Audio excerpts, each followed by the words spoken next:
Hi, this is Kat Hildebrand, and this is my book critique number 4. My first book is called It's Like This, Kat, which I chose because my name is in it, so I didn't really have a lot of options. Also because it's a really beautiful story about the lesson in respect for others and for your parents in particular. It's about a little boy who lives in New York and really struggles to get along with his father, to the point where he leaves home because their fighting is making their mother sick. He meets a cat in New York City, and it's a tomboy. The cat takes him around the city, and he meets all sorts of characters, which teaches him how to live with others and how to get along with them. The cat teaches him respect and ultimately leads him back to his father, where they learn to agree about one thing, which is their love for cats. My first lesson plan is a social studies lesson from grade 6. The lesson consists of the students reading the book It's Like This, Cat, and then responding through creating a Prezi, which will be focused on New York. So it's a little bit more of a geography lesson in social studies, and the students will pick 5 places that they would like to go in New York.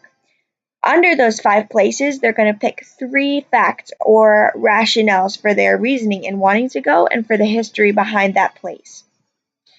They're going to use the Prezi in a way that kind of looks like 10 Days in Africa, the board game, but it has a little more meat to it, a little more facts behind each spot. The students will collaborate with each other and bounce ideas off each other, but the project will ultimately be individually presented and created. The second lesson is a 3rd grade language arts lesson, which focuses on prosody and fluency. So the students are going to have a read aloud of It's Like This, Cat, and then they'll create scripts of actually between them and their own pet or their friend's pet. So it's supposed to give a little bit of a humanization to their pets, like what happened in the book with the tomcat. The students will create their scripts and then present them to the class in a reader's theater format. They're going to use Skype to collaborate with each other outside of the classroom and to share their pets in the case that someone doesn't have a pet. So they're going to share them with each other through Skype in a group classroom, which I'll show you in a second, and then they will present to the classroom once everything is finished. Next comes the artifacts. My first artifact is the Prezi. So I made it on New York. I chose the Statue of Liberty, Central Park,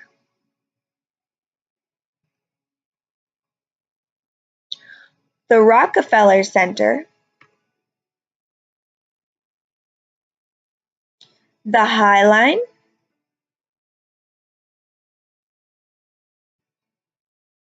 and the 9/11 Memorial.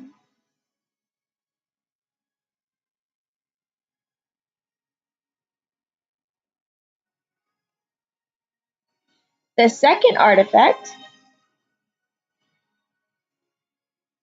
is Skype. So from actually my high school class, it's a biology class that I just wanted to show as an example. So this is what the student's classroom would look like, and it's great because the teacher can be involved. As you can see, that's my teacher right there. And then we had 6 students in our class, and it made an awesome way for us to share information and have meetings for class, etc. The rest of my books are The Tale of Peter Rabbit by Beatrix Potter, which is a book on the lesson in obedience, which little Peter experiences when he disobeys his mother and leaves the berry patch to go to Mr. McGregor's garden, where he gets caught and leaves with only his fur. So he learns to not disobey his mother. Next, we have Ginger Pie by Eleanor Estes, which is a story of a little dog who gets adopted and named Ginger Pie because of his personality and the color of his fur. And then he gets kidnapped, and so it's the story of his kidnapping and his retrieval, which ends in a happily ever after because he's returned home.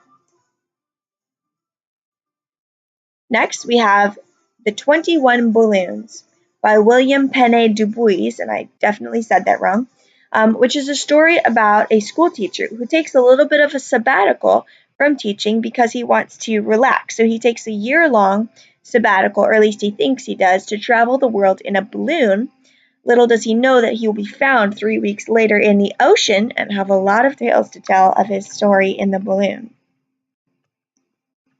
Last, we have Miss Hickory, which is a lovely little stick figure created by a family in Connecticut who's living very happily until the family leaves Connecticut for the winter, and she's stuck there alone to survive the winter, so she has to learn humility through accepting help from the animals around her. And once she learns to accept that help, she also learns to give help in return. So there's a beautiful lesson in humility and giving that's involved in this book. And that's the end. Thank you.